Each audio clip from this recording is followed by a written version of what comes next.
You're listening to the Armchair GM Sports Network.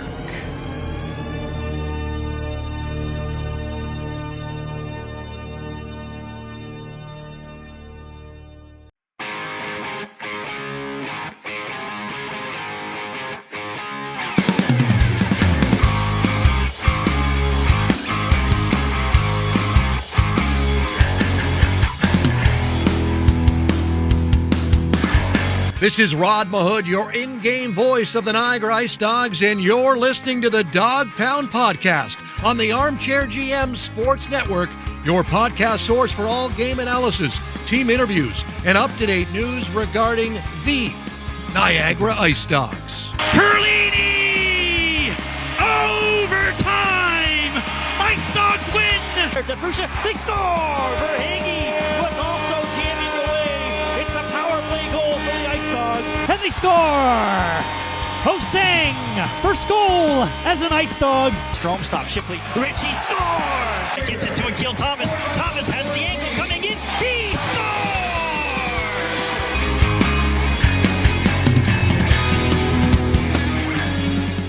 Welcome into our Dog Pound Podcast monthly wrap-up episode right here on the Armchair GM Sports Network, and the Dog Pound Podcast is the official podcast of your Niagara IceDogs, proudly brought to you by Global Pet Foods, where pets are undeniably part of the family in all four of their great Niagara region locations. Brandon Caputo and Cam Halbert are with you to discuss the first month of the regular season, plus 2 games for the Niagara IceDogs here in the 24-25 season. Make sure to give us a follow on X at Dog Pound Podcast. Stay up to date with all of our IceDogs coverage, as well as on Facebook, Instagram, TikTok, as well as our YouTube channel by searching the Armchair GM Sports Network. Thank you to those today watching us on the YouTube version. Make sure to hit like, hit subscribe, and smash that bell. And to those listening on your favorite on-demand audio platform, thank you very much for doing so. So, Cam, it's going to be a jam-packed episode today. We're going to be hearing from General Manager Wes Consorti on monthly maintenance. As well, we'll hear from Ben Boudreau on Inside the Coaches Room in our newest monthly segment with IceDogs' newly named captain, Kevin He, for Captain Kev's Flight Deck. Interesting name there, given that he's a Winnipeg Jets prospect. So we're going to hear a lot of analysis today. We're going to also talk about the most recent lineup, the schedule for the IceDogs, the last month and going forward, and thoughts on the team's performance individually through the first 15 games of the season. But speaking in generalities here, 11-4 start for the IceDogs. And we talk about it on all of our live post-game shows that you can catch on our YouTube live streams 30 minutes after every IceDogs home game or the next day on demand. But we've been talking about this team at nauseum, Cam. We talked about the overage situation. Now we know what that's going to be moving forward. We know they're missing 3 top 9 forwards right now, but there's a lot of good storylines to talk about here, and I'll kind of let you go in whatever direction you want. Well, I think it's a tale of two halves of that first month. I think that what you saw was maybe the IceDogs roster and the rest of the league not realizing that how much the team has improved year over year. You saw Kevin come out and lead the league momentarily in points. And obviously the contributions of Lashko and Flores is a start. So before that game, that loss to Barrie, where Flores was on the hook for 7 goals. And again, I don't think that's a reflection of his play. He went into that game leading the league in goals against and save percentage. Again, I don't think that was anticipated, not just by the IceDogs, but the rest of the league. I think that, their expectation is they're going to go and work hard and always, playoffs is mandatory and that kind of thing. But what's interesting is the IceDogs have basically led the division and the Eastern Conference from the start of the season all the way until now. However, the way that they've done it in the second, they've played 15 games, if memory serves. Yep. It's 15. Yes, 15 games.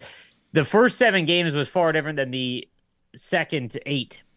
And I kind of want to highlight some stats here because I think some things are starting to get figured out and we're going through our first little bit of adversity. But before I get into that, the IceDogs are still number 1 in the conference. I think that needs to be, that needs to be stated that they've faced adversity already. It hasn't been pretty in these last 8 games, and they're still number 1 in the Eastern Conference baking wins. I went back and looked. Do you know if you had to hazard a guess, give me the date or the amount of games it took the IceDogs to win 11 games last year? Probably sometime in December or January. 38. That was the game number 38 of the season. So over halfway, to get their 11th win of the season. They've played 15. So it's just like, I don't think people are realizing how much of a stark difference that is now going into this year, or, through the first month of the season. And now your expectations aren't just make the playoffs, but, potentially win the division. I still think that is maybe a little bit too much of a lofty expectation. But I think somewhere in the middle there now. It's not just get 7th or 8th position. It's, get maybe 3rd through 5, right? Like, I think that's well within reach now, especially given their start. But I want to highlight some of the things, in those first 7 games where they had first of all, they start on the road, win all 3 on the road over some very good teams in like Oshawa and Ottawa, as well as Kingston, memory serves. And then it was that win against Brampton. It wasn't just a win. It was kind of a beatdown. And Brampton has had a kind of a rough start considering their lofty expectations. They were number 1 in the country rated going into the season, and they just haven't gotten going yet. Porter Martone is now, though. He has 32 points already. But that being said, that win kind of signified, all right, the IceDogs are different. It's not the same. So first 7 games of the season, all right, Kevin led the league in points. He had 9 goals, 9 assists for 18 points in 7 games and was a +9. His last 8 games, 3 goals, 2 assists for 5 points and is a -2. So he's going through a little bit of adversity. And we talk a little bit about this on the game recaps as well, that we're starting to see it. He's not having the time and space every game to do what he was doing the first few games, because now he's got national attention. Everyone in the league is like, that's the player we have to stop. And you're going to see an adjustment from Kevin, and I think that he's going to be completely fine. It's just that obviously he wasn't going to be able to keep up a 140-point pace, right?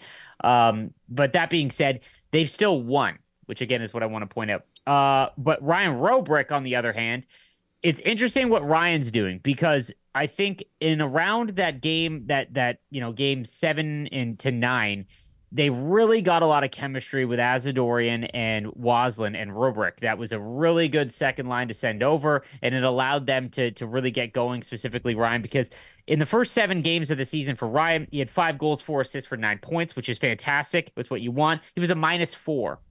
So that line was having a little bit of an issue keeping the puck out of their net, even though that he was scoring at a pretty good pace.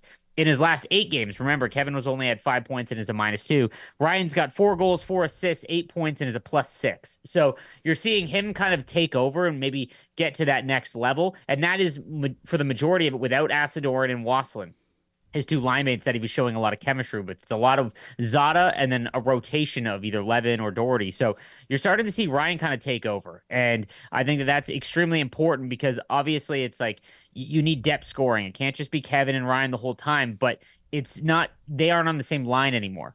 So it's very important, because now you've got 2 lines that you've got to worry about still. Lashko, same kind of situation. He started the season 5 goals, 8 assists for 13 points in his first 7 games, was a +8. In his last 8, 3 goals, 3 assists, 6 points, and is a -3. But you're seeing him win a lot of defensive zone draws. He's having a ton of time on the penalty kill. It's starting to, that you're starting to see, again, the league kind of take notice of that first line and really lock it down. They've also played a lot of tough opponents. And Barry's, like I said, after that game recap, their decor is just unbelievable. So, again, I think it's a tale of 2 halves here, but the one consistent is that they're still number 1 in the conference, which I think is impressive, because they've still found ways to win. That game against Sudbury, we didn't do a recap of that, but we were there. Really boring game for a majority of it until about the 3rd period, when they started going end to end, and it looked like they were both trying to steal the game after it was kind of a lackluster, not effort, just lackluster energy.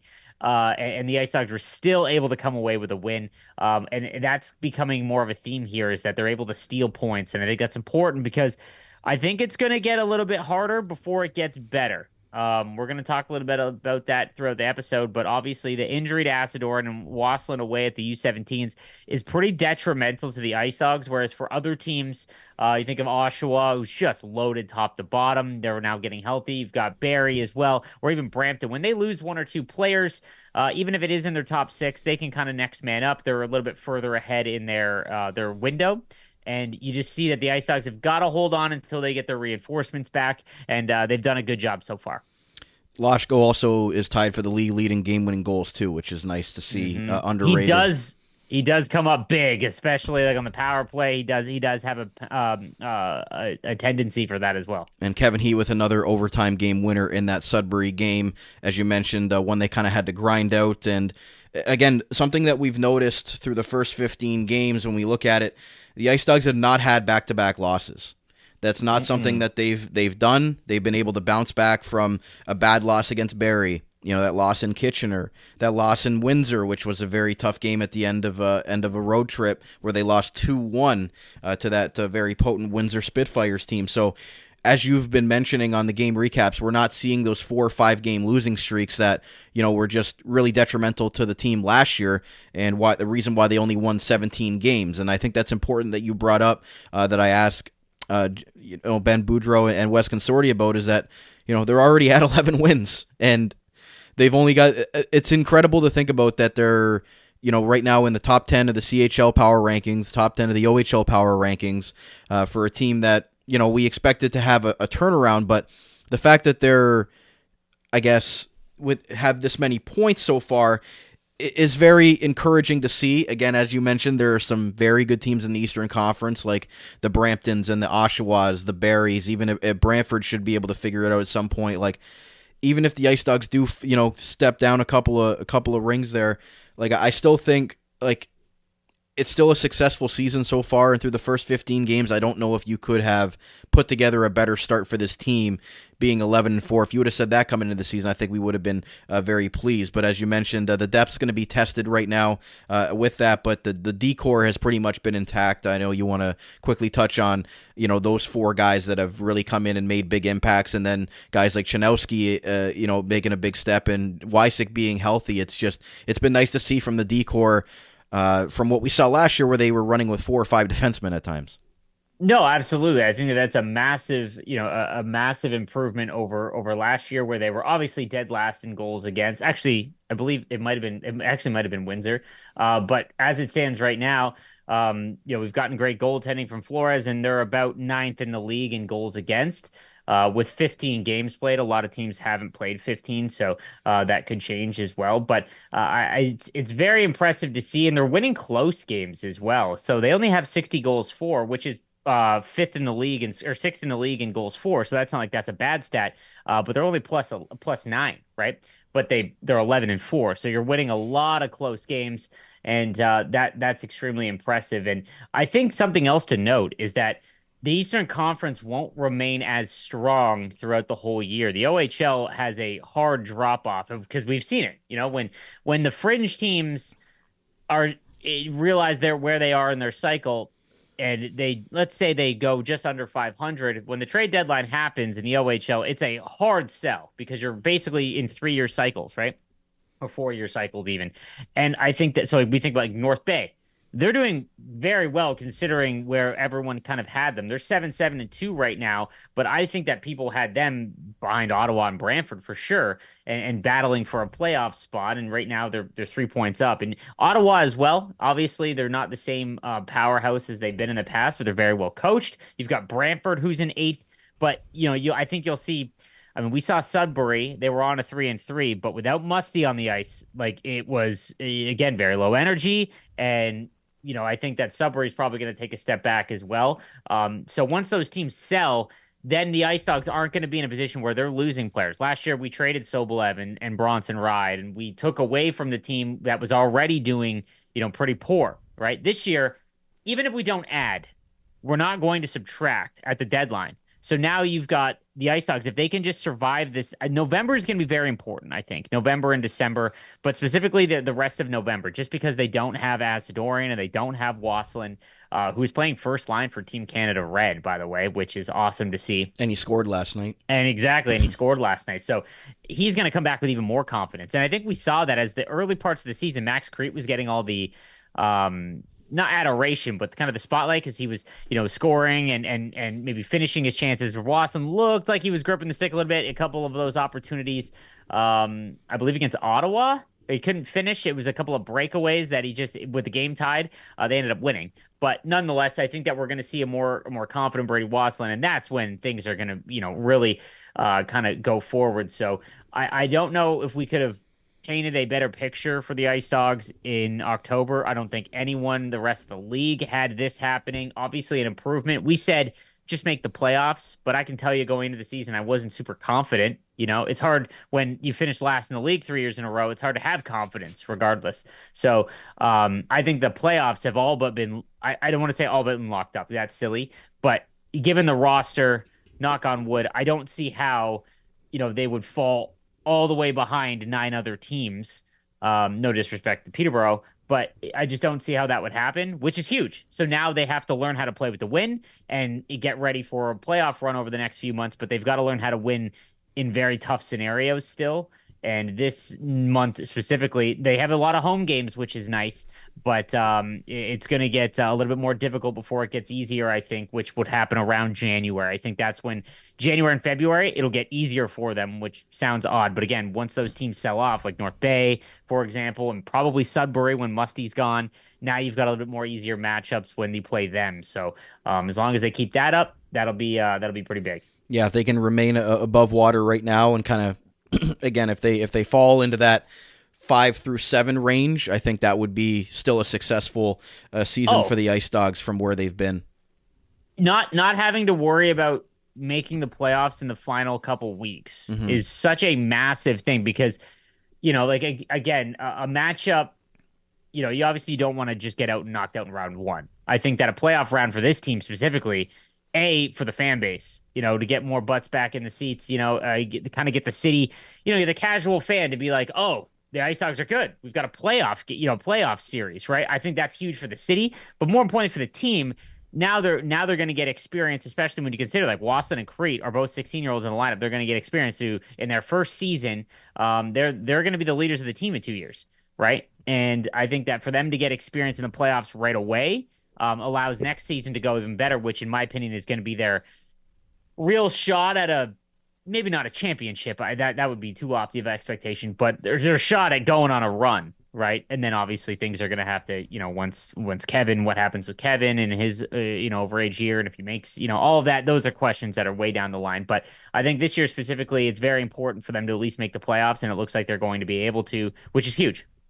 8 home games and 3 away games coming for the rest of the month of November. They do have 2 3-3s though, so that will be tough. They've got one coming up this week with Erie, Sarnia, and Brantford, and then they've got one later in the month against Sault Ste. Marie at Brampton, and then back at home against Sudbury. So 2 3-3s with some pretty tough opponents in there. Not going to make it easy, even though the Ice Dogs are at home a lot this month. But as you mentioned, they're going to have to bank a lot of these home wins now because they've got a very road-heavy second half of the season. So we'll see how that goes. But November, we've recorded so many game recaps already this year. I feel like we're not going to have any left in the second half. But it's going to be important for the Ice Dogs to get their rest and be able to have solid performances with games in such a short span in between each other.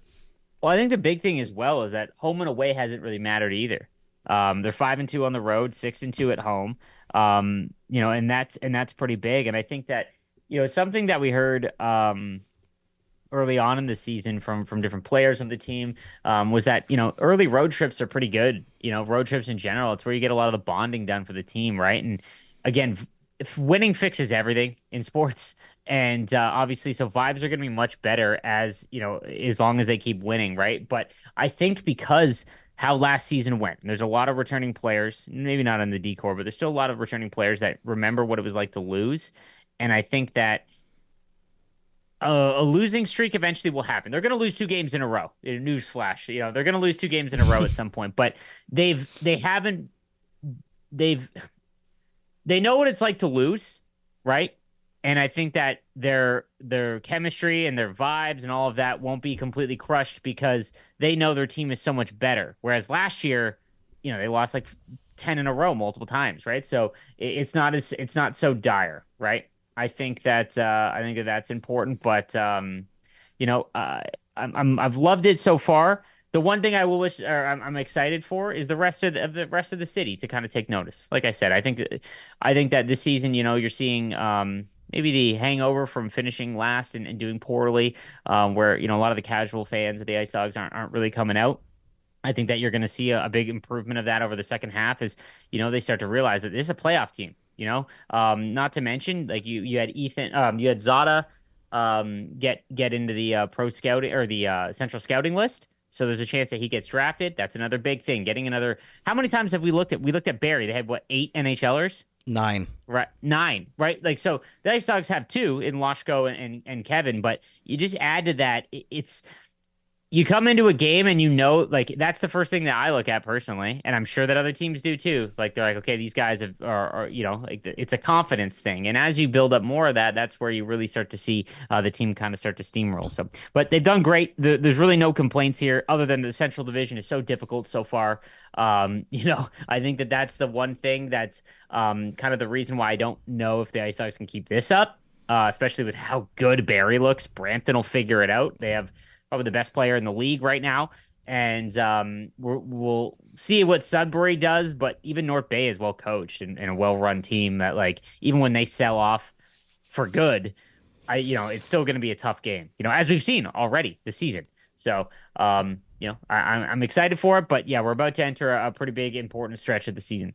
Yeah, excuse me. Other than Peterborough and Guelph, everybody else looks like they have a real chance at competing here early in the season. That's what you want to see in October. Obviously, it's only been a month into the season, but as you mentioned, the Ice Dogs are 2 points up on Kingston for the lead in the conference. And as far as the division, Barrie is breathing down their neck. They're only 4 points behind, having picked up that win against Niagara this past weekend. So we'll see if the Ice Dogs can kind of continue that momentum here as they go into a very tough 3-3 upcoming. But we'll get to our first segment today, and that is going to be Inside the Coaches Room with Ice Dogs head coach Ben Boudreau, brought to you by Niagara Employment Help Center, helping people find work in Niagara since 1983. Check out their up-to-date job board at ehc.on.ca to find your next work opportunity today. Let's hear what the Ice Dogs head coach has to say following his team's first stretch of the season.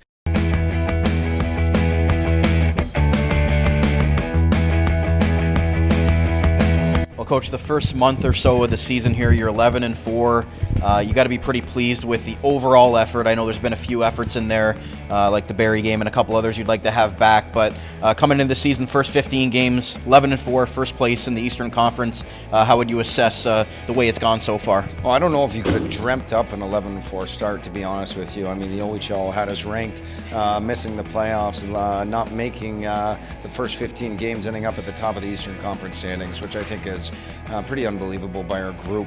Just very, very proud to an individual, all playing their roles. So for us in the Niagara IceDogs organization is very happy to be there, but by far satisfied with where we're at right now. Absolutely, and when you look at it, I know you've got some guys out right now on the forward side, but guys have been able to step up. Your horses have been able to come through for you in times like the Hees and the Loshkos and the Rubrics. I know you want more from your bottom 6 forwards there, and you've kind of preached that you need that depth scoring, but for those guys to be able to carry the load on more nights than not and have those consistent performances, you got to be pretty pleased with that. Yeah, I think everybody is playing their role to a T right now, and everything starts with the guys between the pipes. I mean, Owen Flores, I think that's his 9th win of the season, and the majority of his wins have come with 3 goals or less. That's just an outstanding stat through first 15 games, just incredible. And then the same 6 defense, starting defense that we've had. We haven't changed pairs really all that much, and you got to give credit defense first. Defense is going to win you championships, and they're going to win you a lot of games. And up front, when we have lost 50% of our top 6 scoring, I mean, guys have stepped in. Crater has overtaken Paris's role, and like he said, he found a way to deliver. When he's on that top line, the puck was on his stick, and he found a huge way to deliver. And at the same time, we've had guys step up. I mean, Doherty came out of nowhere and has played a great role, both on the penalty kill and the power play, 5-on-5. And so we're finding guys that step up and play big-time roles, and not just on the offensive side, but play roles up front, with Mason Ray and Ivan Gallianov and, even Michael Evan taking on defensive roles. I thought everybody was bought in, which has allowed us to play to a certain identity. Are you pleased so far with the leadership group, with Kevin now with the C, and then you've given Brody an A, Van Vliet, we know, as an overage defenseman.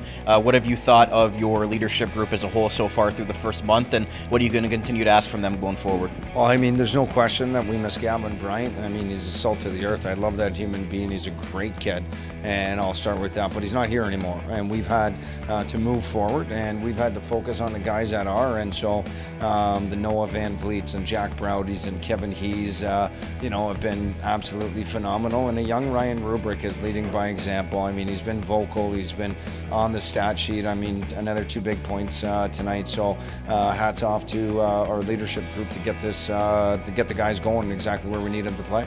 And it's a heavy home schedule the first half of the season. You're going to play a lot on the road. Got a tough 3-3 coming up to start the next week, and you've got a lot of games here in the month of November. So what's the message to the guys as far as, trying not to have that fatigue kick in, making sure you're hard on them in practice, making sure you're doing the right habits that translate over to games, but also prioritizing them and yourselves being able to get some rest when you can? Yeah, rest is going to be a weapon for us, especially being shorthanded up front, and manage the bodies while we can. Be smart, but just at the same time, don't change anything. Keep the pedal down on the floor. We've been doing great with, from the top down, from our management to the coaches to the players. We've all kind of had a plan laid out right in front of us, and our support staff is doing an unbelievable job, whether it be David Pandolfi or, Paul Ferry, making sure we take care of our bodies, keeping the strength up. Our support staff has been incredible as well, too. So, as far as a group effort with the team, with our support staff, I mean, everybody is really enjoying being an Ice Dog right about now. And lastly, it's inside the coach's room, so I want to go in there for a quick second. Talk about the impact that Daniel Paye has made and Mark Slauson as your assistants to be able to help you out with the penalty kill and the power play. What have you thought of those two gentlemen coming in, and what are you going to continue to see from them going forward for you? Well, I mean, Mark is a guy that spent 7 years or 7 to 9 years in the GTHL. Don Mills won a championship there, and he's coached a lot of great players. He's a really easy guy to get along with and really helping our staff. And so it's easy to gel when you feel like you can trust both the guys on either one of your side. Danny Paye, what can you say about his playing career? Obviously, everybody knows about it, but he's such a genuine human being. Lives down the street from me. Our kids hang out together. Great family man, and that's exactly the type of people you want around you. People that you can trust, people that you enjoy going to work with. And I think the results have really showed up on the ice as far as us as a staff meshing and getting together very well. Thanks a lot, Coach, and look forward to seeing where the team goes in November. Thanks, Brandon. Me too. There was the first installment of Inside the Coach's Room, brought to you by the Niagara Employment Help Center with IceDogs head coach Ben Boudreau, who we hear from at the end of every postgame, but it's nice to be able to talk to him in more generality terms about the team cam. What did you think of what the IceDogs head coach had to say? Well, I think that, he's basically echoed everything that we've said in terms of, the surprising start. You couldn't have dreamed up a better start. I think that what's interesting is that he's putting a focus on making sure that they stay rested. You'd mentioned that they've got a couple 3-3s coming up, and it doesn't matter what level you play this sport. 3 games in 3 nights is pretty crazy. Whether you're a goaltender or a forward, like the amount of cardio and the damage that can do. It still surprises me that the OHL's got 3-3, but nonetheless, like they've really got to manage that. I think it's just going to be about managing expectations, right? Like he mentioned that, Levin taking on a more defensive role and things like that. Like there's going to be players that are going to be put out of position from those first 7 games where everything was going right. Like everything was going good for the Ice Dogs. And now you've got to be like, okay, now everything's not. And again, we've seen the second line. Doherty's gone in there. Levin's gone in there, trying to find some kind of solid ground there for them. And I think that's more what this is going to be. And I don't think that's a bad thing. The injuries are going to happen, and we'll have to wait and see. Something that isn't talked about is just how steady the decor has been. That trade in the beginning with Flint and Tristan Bertucci and getting Jack Brody and Blair Scott was just kind of said by the league to be just a horrible fleece. And, we don't talk about Blair Scott very often. And again, another good thing. It's when it comes to a D-man, I've said this a number of times, that if you're not talking about a defenseman, that's not a bad thing. In most cases, it's a great thing because it means that nothing's happening against them, right? Like their job is to make sure this year they are not the worst team in terms of goals against. And we've already stated that they're, 10 spots better than they were last year. And it's just solid. Like, other than the Barrie game, but again, that was the third period. They went into that game tied 3-3. It got away from them early, and it was 4 straight goals immediately. And again, I don't think the team particularly had it that night. But outside of that game, they've just played so well defensively. And the makeup of it, last year was it was like a lot of the players were out of their position or out of their role. You think about Frolov and Bodrekar and everything like that. There was times where Frolov tried to get a little more physical, and there was times where he was trying to get overly offensive, and it was just like, again, as a 16-year-old, he filled a role that was just so surprising. But then when you add in five, Chinowski came halfway through the year, or the back part of the year, but if 5 new defensemen on top of Wysick, who missed majority of last season, the D-core is completely new, and every night, again, we don't talk about Virgilio. And even the last few games, Brody, we haven't talked about him either, other than that game against Barrie where he was clearly trying to score. On top of that, he had such a good start offensively, and he's kind of quieted down with the rest of the team over the last few. But there hasn't been any blown coverages. A lot, it's not a lot of it's self-inflicted wounds from the defense. And Van Vliet is just a police officer. Like, there is just not really a lot of nonsense that happens when he's on the ice. And again, as a fan, when you watch someone the size of Van Vliet and you remember that he's an overager, and you remember that a lot of these guys are 17 or 18 years old, there's a massive difference in someone who's 20 and the size of Van Vliet. Like, there's just not a lot of nonsense happening when he is on the ice, and that is a role that is extremely important on a young team, which the IceDogs still are. Yeah, and I like what you said there about him talking about rest is going to be a weapon for us with the guys they have currently out.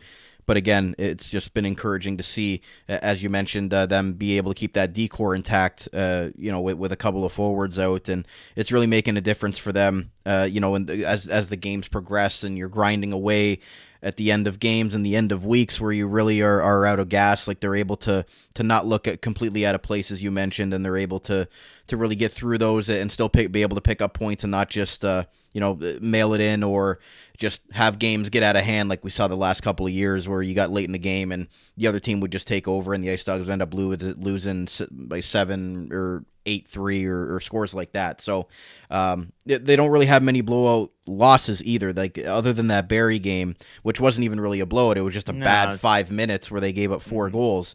So it was, you're not really seeing any of those bad tendencies come in, and that's good to see as well. So as we say that, we're going to take our commercial break. We're going to come back. We're going to get our captain segment with Kevin He as well. We're going to hear from general manager Wes Consorti, and we're going to do our ticket giveaway as well in segment 2 for a random IceDogs game this month. So stay right here. Be right back on the Dog Pound Podcast, the official podcast of your Niagara IceDogs, proudly brought to you by Global Pet Foods, where pets are undeniably part of the family in all 4 of their great Niagara region locations. Back after this.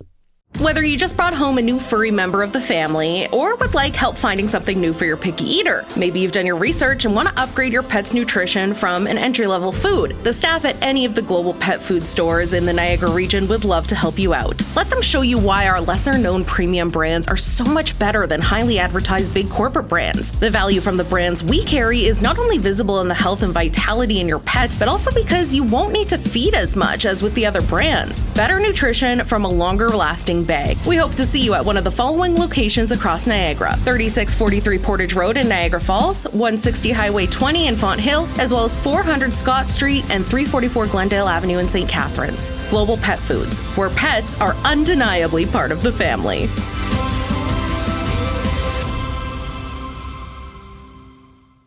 Are you currently looking for work in the Niagara region?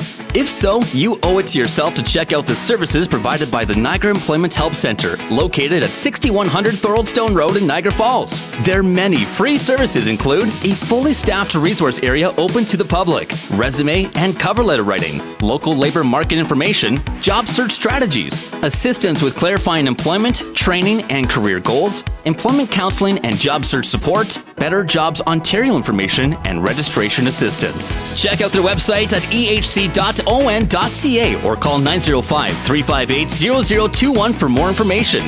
The Niagara Employment Help Center, helping people find work since 1983. This Employment Ontario program is funded by the Government of Ontario. The great guys over at Hockey Stick Man are sponsoring this video. If you play hockey but are sick of paying upwards of $400 for top-end sticks, check these guys out. There's seriously no better place to shop. The guys are fun, easy, and offer a stress-free experience from start to finish. They get pro stock sticks from major junior teams right up to the NHL teams and sell them for half the price that the same stick would sell for at a retail store. To further support their mission of saving hockey families money, they offer closeout options, which entail taking last year's retail models and blowing them out for less than wholesale prices. It's literally the best prices on the internet for their sticks. And the best sticks of all may be their Pro Blackout series, which provide a top-end stick with no graphics and literally less than half the price of a branded top-end retail model. It's always been their best-selling stick despite super cool pro stock options. It's a no-brainer to shop with these guys, and trust me, they are beauties. Head over to hockeystickman.ca/thearmchairgm and get $15 off your first order. That's hockeystickman.ca/thearmchairgm to get an additional $15 off your first order when you sign up on their website. Check out our friends at Hockey Stick Man. Cully's Original Sports Bar is your ultimate destination for unbeatable food, drinks, and sports action in Niagara.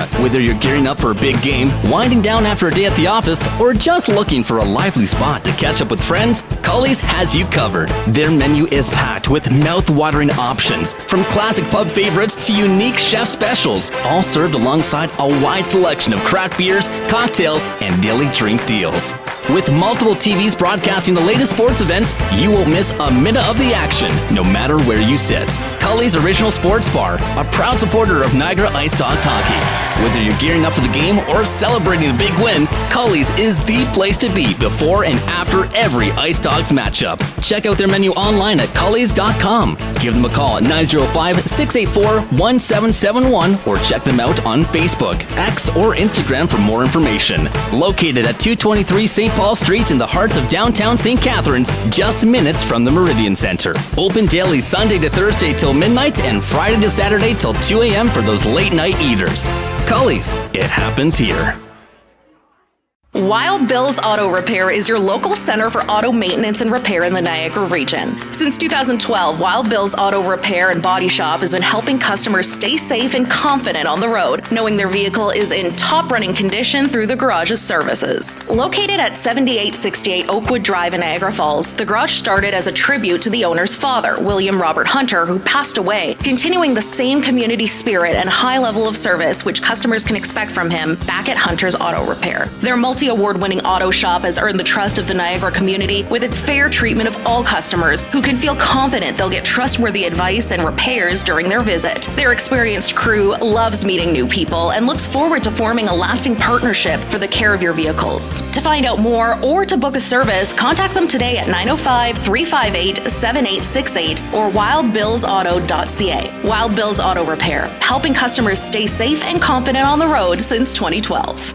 This is Kevin He. This is Brady Waslin. This is Ethan Zader. It's Owen Flores. This is the Dog Pound Podcast. The official podcast of the Niagara IceDogs.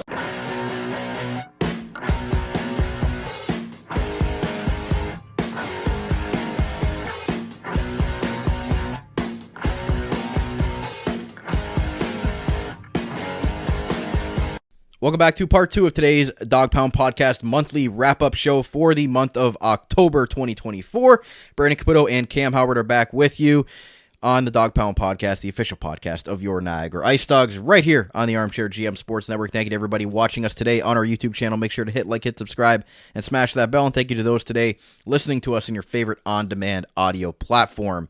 Make sure to give us a follow on X at Dog Pound Podcast. Stay up to date with all of our IceDogs coverage, as well as on Facebook, Instagram, TikTok, wherever you get your social media fill from. We are on that for you. So with that said, Cam, before we get going here, this is the part of the show where we're going to announce our giveaway, or I guess our code word for the giveaway. So again, the code word is Stick Tap. So make sure that you're subscribed, that you're following us on one of our social media accounts, and that you DM us with the code word for the ticket giveaway. Again, it is Stick Tap, and then you can get entered in for the free IceDog tickets for this month. So stay tuned for that. The Meridian Center for free every single month via our show. We're going to be doing the ticket giveaway every single month here for you guys. So with that said, Cam, before we get to IceDogs General Manager Wes Consorti, we look at the last lineup for the Niagara IceDogs.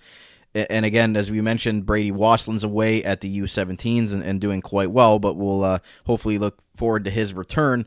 but you've got Kevin He, Loshko. They've basically been paired together for the whole season. Then you've got 16-year-old rookie Max Creed up there, who's done a fantastic job as a second rounder. Then you've got Rubrick and Zada, who have also been a good pair for IceDogs head coach Ben Boudreau. And then you've got the only right shot forward in Sean Doherty, who has been a very pleasant surprise coming over from the Sarnia Sting. You've got Ivan Galianov, Mason Ray, and Mike Levin on the third line, and then a modified fourth line of Rafik Dianov and Charlie Hotlis that have been getting a few shifts a game, but it's really been the top nine that's been getting rotated in. On defense, we talked about it a lot in the first segment, Noah Van Vliet and Jack Brody, Blair Scott, Andrew Wysick, Callum Chanowski, and Matt Virgilio, and then you've got Darcy DeWatcher and Nick Frasca rotating in as the extra defenseman, and then with Charlie Robertson out, it was Matt Humphreys backing up Owen Flores, but we've also seen a couple other goaltenders as well, including Finn Moffitt backing up, as well as Hayden Jeffrey. None of those guys have gotten into games, but they've all been backing up for Owen Flores in the absence of Charlie Robertson. So no Alex Asadorian, no Matthew Paris, no Brady Wasson. Those are three forwards, and no Charlie Robertson at the moment. Still week to week with what's going on with all those players there. But Cam, what are your thoughts on the overall lineup as we go forward into a real tough 3-3? Well, like I said, I think that whenever you have a team that's, early on in its winning cycle, you lose a couple of those pieces. Losing Paris, for example, was pretty big. I don't think we realized how big, because essentially Crete just went up there and he played so well in the first few games because Paris's injury happened so early on in the year. And it was like, okay, we're still good. And then the Asadorian, Robrick, and Wasslin line really came together in that middle part. And Wasslin has 10 points in 12 games, if memory serves. So, I don't think it's stated, again, maybe not scoring those clutch goals, but that'll come. He's 16. 10 points in 12 games as a rookie is impressive, right? So, but then you lose Asadorian, and now your second line center's gone. So now you've got Creed up with in the first line, which maybe you don't want for his development. A perfect world, you have him play down. I think that would be big. And now you've got, some bigger expectations for him. And we saw him struggle a little bit. He's starting to come alive with it. He is. I do want to talk about Crete real quick, is that because he's not a significantly large frame, and we know that coming into the league, it was kind of stated that he'd be an agitator, someone who, really uses his body, even though he's not huge. But his ability to hold on to the puck against, again, he's on the first line. Kevin and Loshko aren't having the same success as they were the first few games or first eight games of the season, because they're going up against the toughest matchups. That one assist he had a couple games ago was crazy. Held off two defenders, and again, as a 16-year-old, has the poise to get it into Loshko for the game winner, I believe. But then again, you lose Asadorian. Now Zada's got to go up. And Zada's done a great job this season. We talked about that he's kind of like the X factor of the team, because if he can make that, 20 to 50 point jump, then we've got a real good shot at having a lot of success here. And he's starting to use his body a lot. Some of the biggest hits this season have not been Van Vliet. They haven't been Scott. They've been Zada. And again, that's an underrated part of his game. And now he's got to be up on the second line.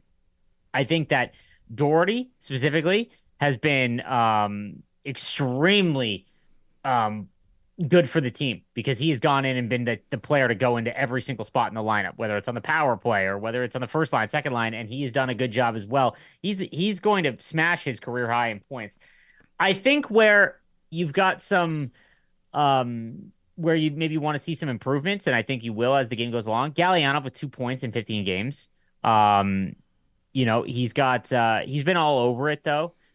But I think that given how good he looked in his first season as a rookie, he was kind of like a massive find. He had 24 points in 60 games as a 16-year-old, and he was a fourth round pick, right? That looked like a gem.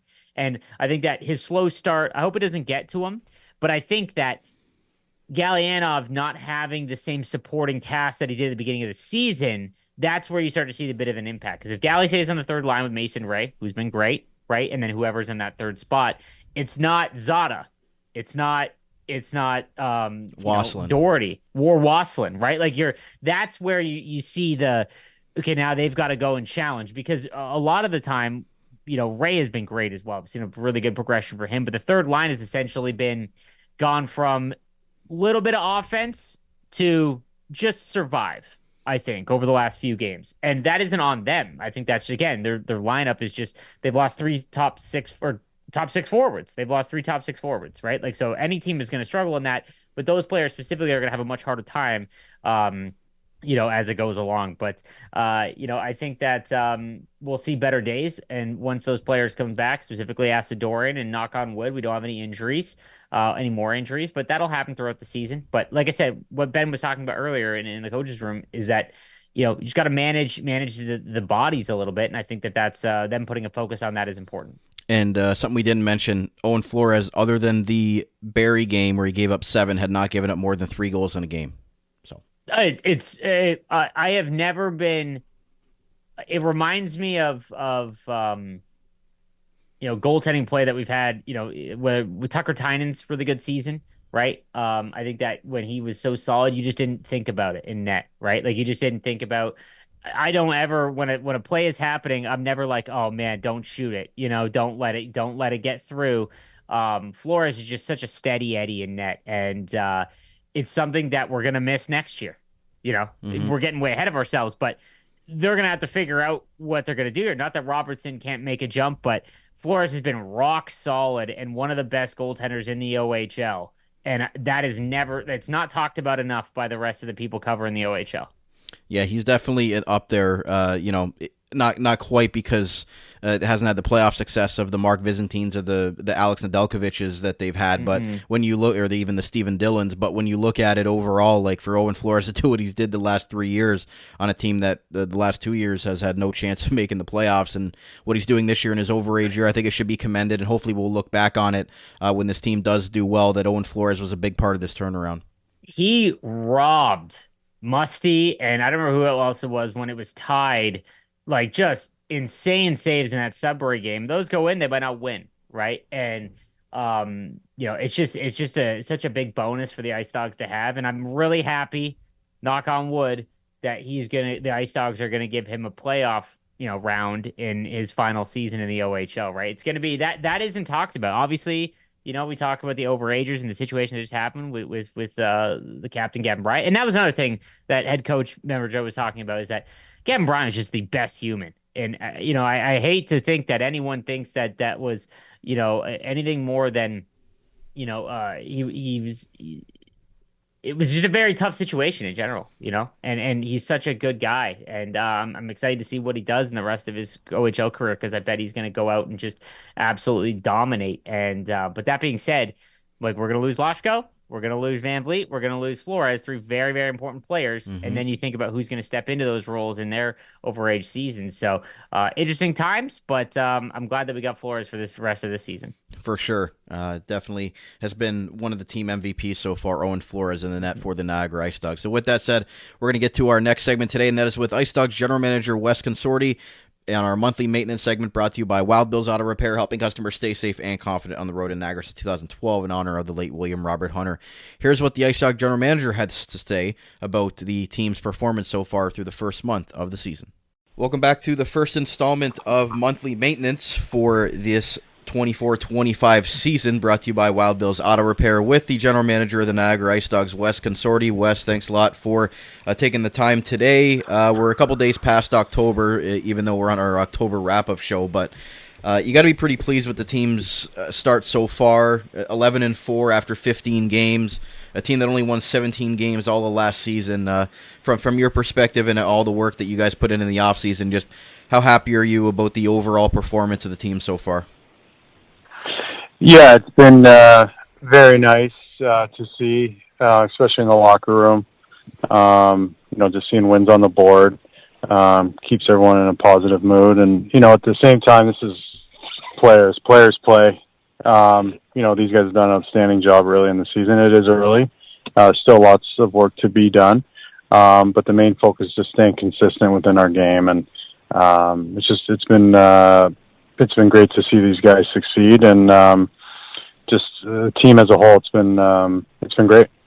with the results that you have recently, big expectations now, and teams are kind of hunting for you in every game. You're not seeing the backup goaltenders as much as you were in previous years, and the teams want to come knocking for a team that's ranked in the CHL top 10, and you're in the top 10 in the OHL power rankings as well. So how do you think that the team is performing with those expectations and trying to not get too ahead of themselves, but also be proud of where they've come from and know that there's still work to be done here only a month into the season?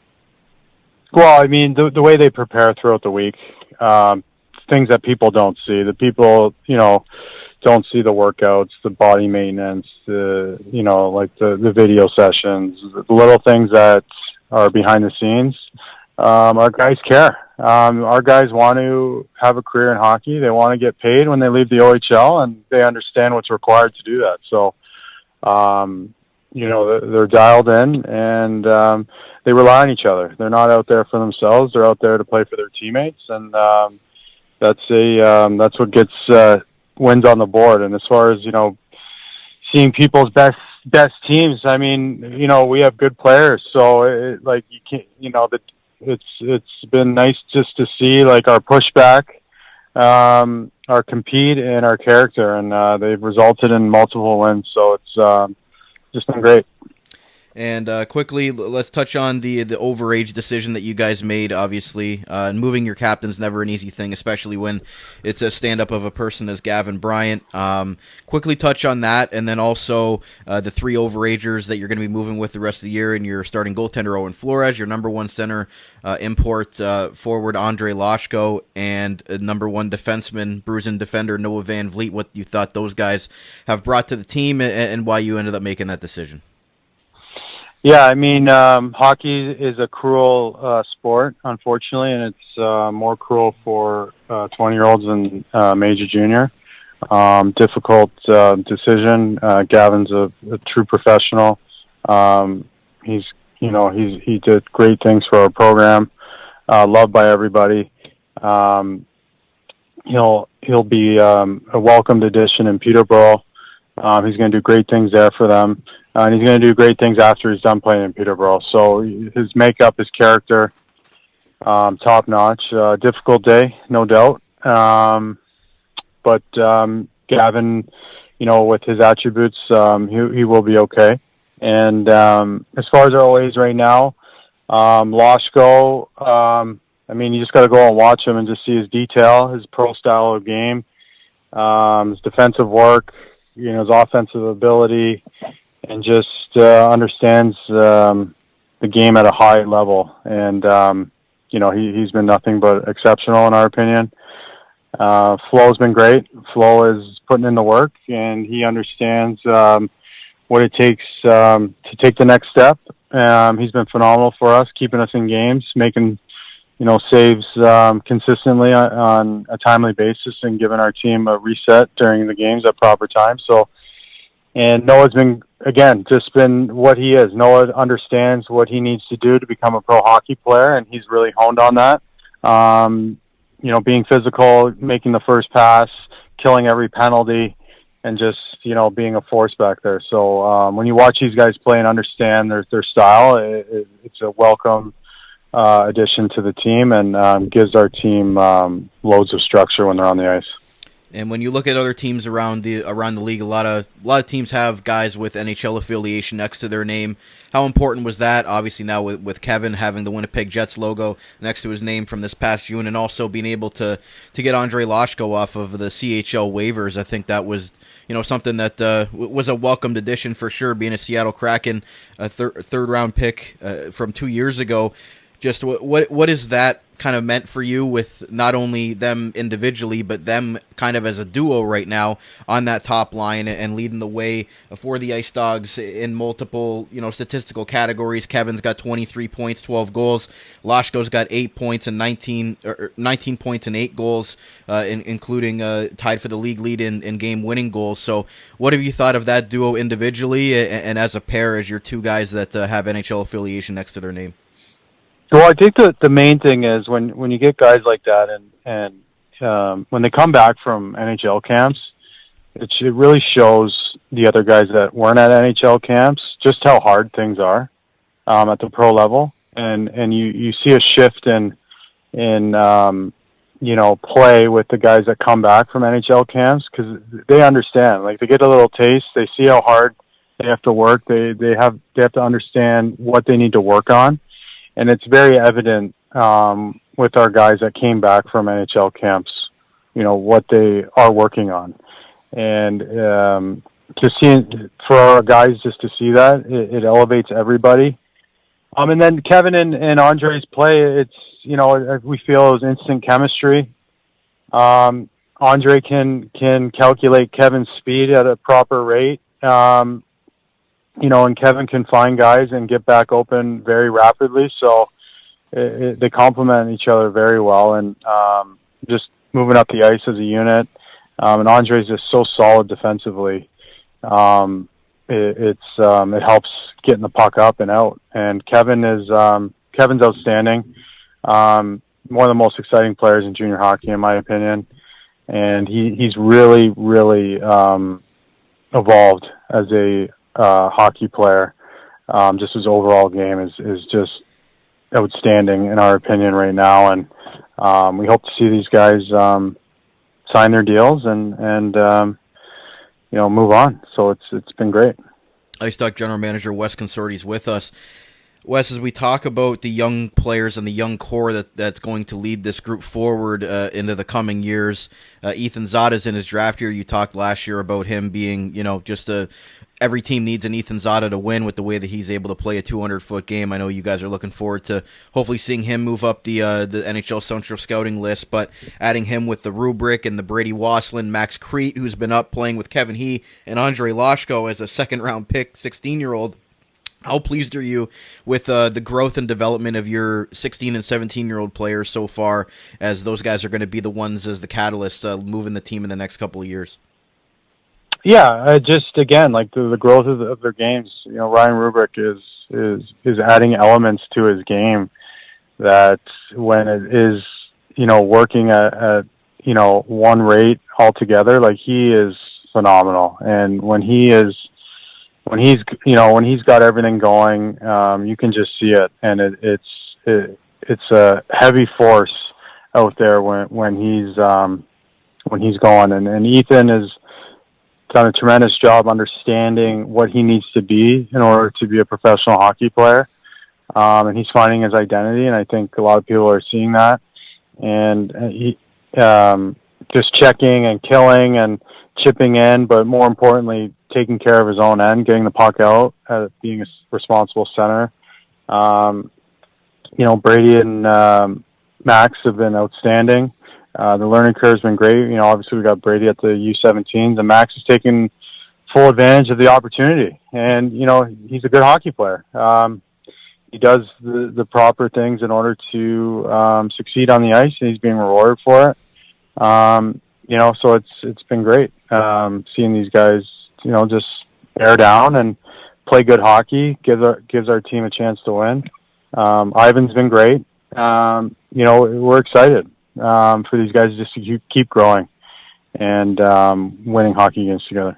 And a few more quickly for you, Wes, as far as the moves that you made in the offseason and the possible moves going forward. That revamped decor that you guys had in the offseason, you bring in guys like Jack Brody, Matt Virgilio, Noah Van Vliet, Blair Scott. Like, you have four new defensemen back there. And obviously you gave up a pretty good draft capital and a couple of solid defensemen in Podrekar and Frolov. But is this the identity that you want the decor to play with? They've all been intact so far, knock on wood, through the first 15 games of the season, and it looks like this is the way that the coaching staff wants this decor to play. Just how pleased are you with that whole unit being able to be intact and being able to help you guys be successful so far? Yeah, I mean, that, it's obviously huge credit to the coaching staff, but also the players understanding what the coaching staff wants in order to be successful. And again, it's lots of video, it's lots of teaching, it's lots of one-on-ones, group meetings. Like, these guys are battling behind the scenes, and it's nice to see just tight defense. I think when you see our team play, we move as a unit. There's not just one guy doing everything and everyone just looking at that guy. These guys work together, especially our defense, getting the puck up, making responsible plays, and understanding what it takes. It's hard back there, and there's a lot of good players in the league that can push our D to certain limits, and they've done a fantastic job pushing back and making it easy for our goaltender and our forwards to get the puck in. And they've done a tremendous job, and it's resulting right now in wins on the board. And lastly, going forward, obviously, Sean Doherty is your only right shot forward, who also looks like a great addition that you were able to get from the Sarnia Sting for a mid-round draft pick there. Right now, he's the only right shot forward with Matthew Paris currently out of the lineup. You've got Alex Asadorian out as well, and Brady Waslin's away at the U17. So 3 top 9 forwards missing right now. Do you envision, with the team doing well? I know you guys have been a lot more conservative as far as making moves as opposed to the last couple of seasons because you want to keep this team and core intact with it playing so well. But do you envision possibly a move coming for a right shot forward as we get closer into the season, or is this group, once it gets healthy, the group you're going to be sticking with? Well, I mean, it's every team in any kind of league always tries to improve their team. And if something comes up, we'll look at it as a group, but right now we have guys stepping up, guys getting elevated minutes, doing a good job right now. Guys getting more opportunity as well, and taking advantage of that opportunity. If something presents itself, we're always looking to improve, but we have to understand, what's needed for the group and what's not. So just an ongoing process, just seeing if anything's available and if things do present themselves. But right now, the guys are doing a good job. IceDogs General Manager Wes Consorti on our monthly maintenance segment brought to you by Wild Bill's Auto Repair. Wes, thanks so much for taking the time. I know it's been an exciting start for the team, and you're looking to continue it here in the month of November, so we look forward to talking to you at the end of next month about more positive results for the team. Absolutely. Thanks for having me. There was a very extended version of monthly maintenance with IceDog General Manager Wes Consorti. Wrap our heads around what he's thinking with the team and with the moves they've made so far. Tried to get a little bit at the end there, asking if the top 9 forward might be coming, but the general manager had a lot to say, so we'll try to keep it short and sweet. But what were your biggest takeaways from it? Well, yeah, your last question about getting a right shot defenseman, I think as we can see, we've heard forward. Forward. I think that's something that's, if you were to look at where could you improve upon, that's probably it. But that being said, he said that he was doing his due diligence, kind of, it's an ongoing process, but it didn't sound like there was any urgency. And I honestly don't know if that's a bad thing. I think that, the team has gone through so many changes so quickly. And even the one trade they've made since the start of this season traded their captain. So it's always something, that's probably a big emotional trade for not just, the team, but also the players, right? So I think that them staying the course of what they've got, like we just got finished saying that this is an unprecedented start by the IceDogs that no one predicted. Why change that? Even though, there are things that need to be improved upon, and there will be some challenging times upcoming. And obviously we can see on the power play and other moments of the game where having no right shot forwards other than Doherty is proving to be a bit of an issue. But they're doing fine, so there's no need to go out and change it, right? And I actually agree with him there. And again, he didn't sound like he had a lot of urgency to make moves or find trades for that one specifically. And I can't disagree with him there. I don't think that it's a big issue. The trading Bryant, he touched on that. He mentioned it. It's a cruel sport, and it's just an unfortunate situation, right? Again, it's just a byproduct of them not expecting that this team to do this well. And how do you justify trading a player that's kind of got them off to their best start, and what would that event looking like? And we think about obviously Bryant not here more than likely because Loshko ended up getting claimed first. That happened so late after training camp. There was clearly no plans that was going to happen, and then it does, and he signs and he plays. And could you imagine the start without Loshko? I think that's not discussed. They probably aren't, out of the playoffs or anything like that, but they're not 11-4. He's more than a point per game, and I don't think that's mentioned enough. And like I said, like he said, that it's a cruel sport, and sometimes you got to make these really hard decisions. And I hate that it was involving Gavin Bryant, but hopefully this is the last of those types of deals, where we have to make these hard trades because the team had gone from, just having such a rough go to being good. Hopefully now over the next 3 to 4 years, we're just good, and none of this is looked upon as, an absolute brutal decision to make. So I do like that he did address that. And the one big thing that I liked that I've kind of echoed and you can just kind of see is when players come back from NHL camps. We've talked about Kevin getting drafted and how important that is for the team. You could just see when he came back from not just the PTO, like the rookie camps, like he went to the full camp, got into a preseason game, had a point, he's playing against some NHLers. You could just see that he's got a different gear. And that doesn't happen just on the ice, right? I think that's something that isn't mentioned when he talked about how when kids come back from the camps that they see how much harder it is, so they bring that kind of work ethic and demand back with them, and that trickles down the lineup, and that's huge. And anytime a player gets even invited, so Brody went to the Bruins camp, so that was another one, and he came out with a fantastic start, where it didn't make that trade look nearly as lopsided as people said it was. So I've always thought of that, and it's good to hear that from from the GM that that's what he's seeing as well with his team, and you can't argue with it. And the only thing I'll add to that is the one quote he said is our guys care. It seems like they really have a lot of pride in that room right now, especially the guys that have been here for a couple of years, like the Kevin Hees and the Owen Floreses that haven't been able to experience a playoff game so far, and they're very hungry. Those young players want to take that next step, and you can tell inside and out that locker room they have a lot of guys that just have a lot of passion, and they really do care. And it starts with the head coach, being as passionate as he is about the city and the team as well. So I think that was something that stuck out to me.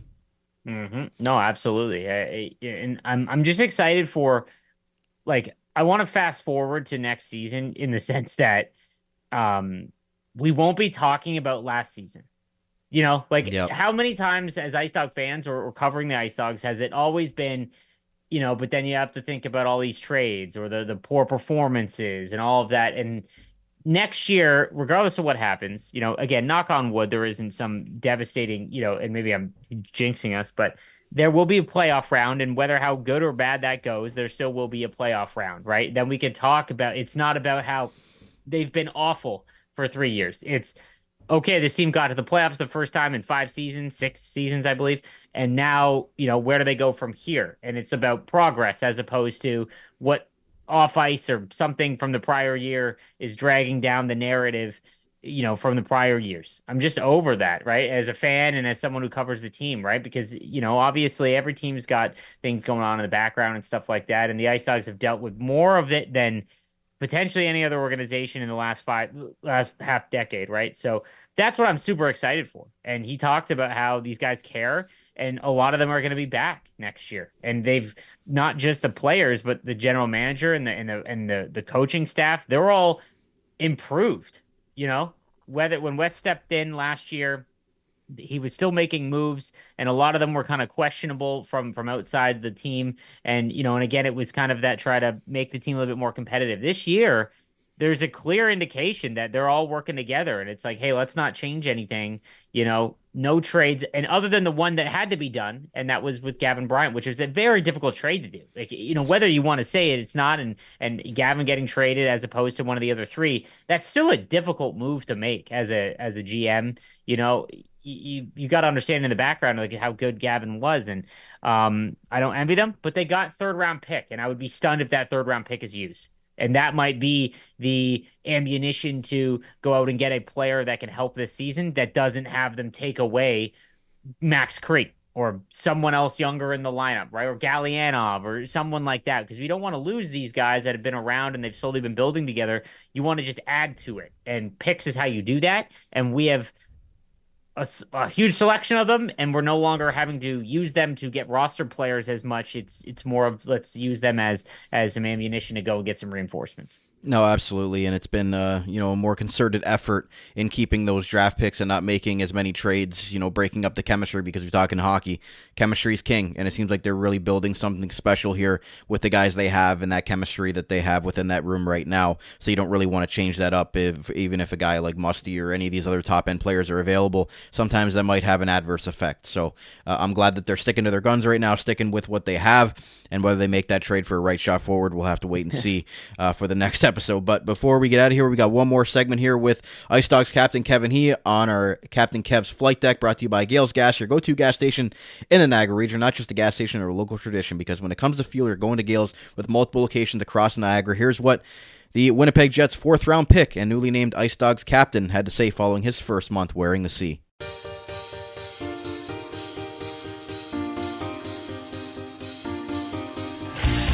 Back on the first installment of Captain Kev's Flight Deck with IceDogs captain Kevin He. Kev, you got to be pretty happy with the first month of the season here. 11-4 record overall for the team. Can you just talk about your performance, obviously with 12 goals, but who's been catching your eye out there that's been helping you guys be successful? Yeah, honestly, I thought Creeder stepped up big. Obviously, like you saw today, a huge goal late in the game to tie it up. Actually, give us a lead. But I think, he's taking a lot of big strides in this game, so I'm pretty proud of him. Who else is really catching your eye right now? I know you got some young guys up there, and with 3 top 9 forwards out of the lineup, everybody's kind of had to step up. So from your perspective as the captain, who's been putting a lot of work in practice on and off the ice and really making big strides? Yeah, I think Razor, he shows up every night for us, and he's been putting in the work day in day out here. So I think I got to give a lot of credit to him. How do you think Flores has played? Obviously, he's been here with you the last couple of years, and he's been through the rough patches there. And for him to come out in his overage year and have this success on what's going to hopefully be a playoff team by the end of the season, just how happy you for your goaltender? Yeah, he's been the backbone of the team, and his performance really has taken a lot of strides, and he's been playing really well. So he's a great guy. So I love playing for him. What have you thought so far of the assistant coaches? You obviously know Ben Boudreau quite well, but what have you thought of Dan Paille and Mark Slauson as the assistants, and what can you tell us from kind of in the room what those guys are like and behind the scenes? Yeah, they do a lot of work for us behind the scenes, like PK and stuff. So I've gotten to know Paille a lot, just working with them on the PK and on the defensive side of the puck. So I thought they were great additions, and obviously Sloss, I skate with them every morning. So I got to know him pretty well. How's it been for you personally with your early success here? You went away to Jets camp, and you had a lot of confidence going into this season, but you've been able to translate that on the ice here with the 12 goals. How pleased are you with your performance? I know you're always looking to how to get better, but are you pleased so far with the first month of what you've been able to show out there for your tape? Yeah, I am pretty pleased, but like I always am, always looking for things to improve. So I just gotta keep working, try to do what I can for the team. So. What was the message to Zada after he was named to the Central Scouting list? You were on that list last year, and the pressure and how you want to use that as motivation. Right now he's a 6th, 7th round pick. So for Kevin He, the scout/teammate, what would you kind of tell other scouts about what to look out for Ethan Zada by the time his draft is in June? Yeah, he's a workhorse, kind of similar traits to me in that sense, but he's a workhorse, he's a hell of a playmaker, and stands up for his teammates. So he's a great kid on and off the ice, and he's been huge for us. Obviously today, big goal and tie us up, so nothing but respect for the kid. What do you thought of Lashko real quick? Because obviously you guys have been paired together for most of the season. He also has an NHL affiliation to his name with the Seattle Kraken. How's it been playing with him? I know he comes from the Quebec League, but originally from Belarus. Obviously his English seems pretty decent so far. How's it been communicating him with on and off the ice, and you guys having success with the duo? Yeah, I'd say we're pretty close. He's makes my job really easy. He's a really good player to play with, and has really good vision. So he always seems to find me in those areas, and I thought we had a good chemistry. Okay, now on to some more lighthearted stuff about both the teammates. What did you guys do for Halloween? Was there anything specific? I know you guys on the day after played a game, and you were in the SpongeBob costume and all that, but did you guys do anything as a team before or after Halloween? Yeah, we were trying to go to the Haunted Manor, but it was closed by the time we tried to go, so we just opted for a movie, went to watch Smile 2. It wasn't the greatest ending, but overall I said it was a pretty good experience, just being with the guys and whatnot. Halloween, me, Razor, Robertson, and Wyzik, we went trick-or-treating with our billet brother, and that's kind of where the the pictures of SpongeBob and Patrick came through. So. Yeah. Was there anybody that was really scared at the movie that either had to leave or like close their eyes? Or are you looking at anybody that was a little too scared of those scary movies? I don't know. I was sitting up high and it was pretty dark in there, so I wouldn't know if anyone got too scared. But I'm sure there's someone at least. I know you're a little bit. You just got a little bit too old to go trick or treating and things like that. But back when you were trick or treating, what was your favorite candy to get when you were out, and what was the thing that you hated the most? Once you looked in your bag, you kind of threw that in the trash.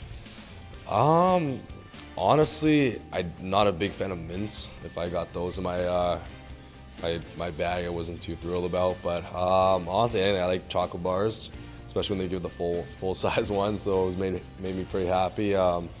Lollipops, there was a big one when I was younger, so probably just those two. If you were handing candy out at your house to the kids, what would be your go-to choice to hand out? Probably lollipops or Reese's. Yeah, Reese's Cups. So yeah, probably those two, I'd say. You guys still have a little bit left over in the room from Halloween, or guys trick or treating, or how's the leftovers been in the room? Yeah, we've got quite a few leftovers. So yeah.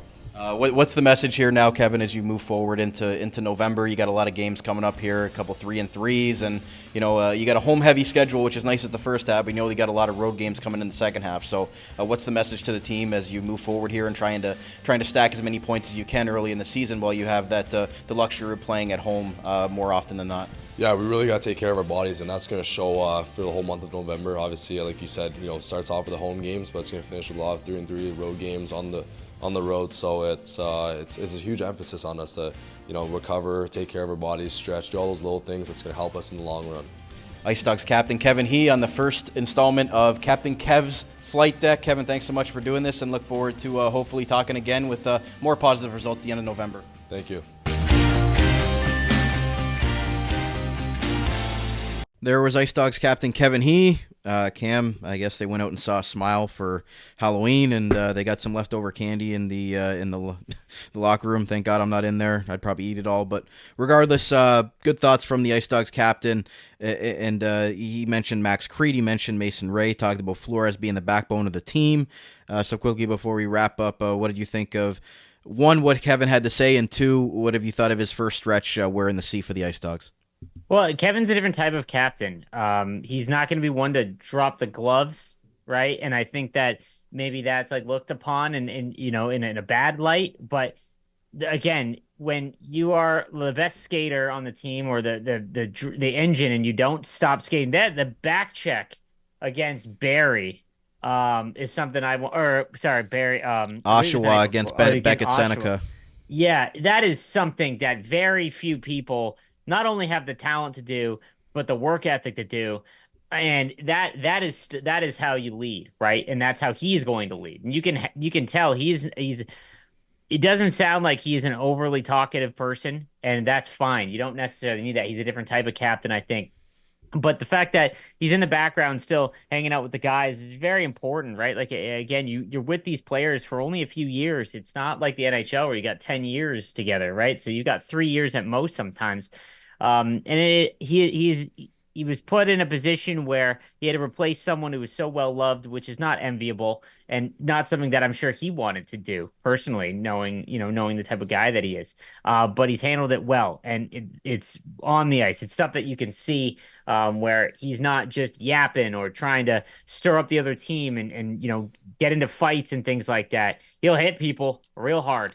And he's not going to stand down from a challenge, but he's also going to lead when someone's got to go over the boards to tie the game up late. He's going to go create a play, or you got to defend a lead. He is going to go as far as he can before he's out of gas. And again, it's just kind of contagious to watch. And it's really fun to watch his whole career, because I remember 2 years ago when he was a rookie, it was the only reason to go see the IceDogs. And it's been a treat to watch him so far his whole OHL career. And I just can't wait to see the next chapter as it gets further and further on, and hopefully with a playoff run. So, Cam, final thoughts here. The IceDogs, I got the schedule up on the board. They got Erie, Sarnia, and Brantford this week in the 3-3. They've got Guelph, Brantford again, Sioux, Brampton, Sudbury, Guelph again, so they'll play Guelph twice in this month, which is nice from that standpoint as far as where they're at in the standings. And then they've got Flint and Peterborough to end the month. Again, they're going to have 8 home games here in that next stretch. What are you looking for the IceDogs within this month of November, and what are you hoping to see as far as coming out the standings, as far as where they're kind of sitting here by the time we record again for our next monthly show? Well, it reminded me a lot of when Flores had his 4-game suspension. And the way that I went into that was when Charlie Robinson had to fill in after that great start, it was just go 500. And so that you're not falling, everything, the great start wasn't just kind of a waste, or not a waste, but, kind of diminished. I'm in the same boat with this, is that for the month of November, just go 500. And that might seem like a very low expectation, but I think given the injuries and the Waslin being out, if they can avoid the 9-game losing streak or the 5-game losing streak and they just stay 500, it keeps them well above that playoff line. And again, like I mentioned, as we get further into the season, Sudbury and North Bay is more than likely has to sell or subtract at least a little bit, just given their cycle, right? Maybe not Sudbury, but they're going to lose Musty at some point. I think that it's not a I think that's goes without saying. But I think just stay 500, wait for the reinforcements, and then keep yourself afloat. And we looking at it, 10 games, 7 at home. So they've, again, 10 games in this next little stretch here. It's going to be a lot for the team. And you've heard Kevin He and Ben Boudreau talk about prioritizing rest is going to be big for them, but also being able to hopefully be able to stack some wins together, build off some confidence, and be able to really continue to stack these wins in a home heavy schedule, because we're going to have a lot of road games in the second half, as we keep saying. So it's been a great first month of the season, Cam, and look forward to where this team's going to go. It's just been a breath of fresh air to see where they've come so far in such little time already. Yeah, I know. It's been a blast to watch, and you got to give the players credit because they've worked their butts off, and they've really made it fun to watch. And I hope the rest of the fan base out there starts to take notice, and we start to see some more people in the stands to support the team because they're going to get a show every night. Absolutely, and hopefully when those playoff tickets roll around, they'll actually be able to be able to redeem them and have those big crowds come out at the Meridian Center as the season goes on here, and they start to see how exciting and how good this team can be. So that's going to wrap up our first monthly recap show of the month of October 2024. Thank you to everybody that tuned in today on the video version on YouTube, and thank you to everybody that listened today in your favorite on-demand audio platform. Thank you to head coach Ben Boudreau, GM Wes Consorti, and Captain Kevin He for their input today on the episode with their segments. So for Cam Halbert, my name is Brandon Caputo. Until next time, this has been another episode of the Dog Pound Podcast, the official podcast of your Niagara IceDogs, proudly brought to you by Global Pet Foods, where pets are undeniably part of the family. We'll talk to you again very soon. You're listening to the Armchair GM Sports Network.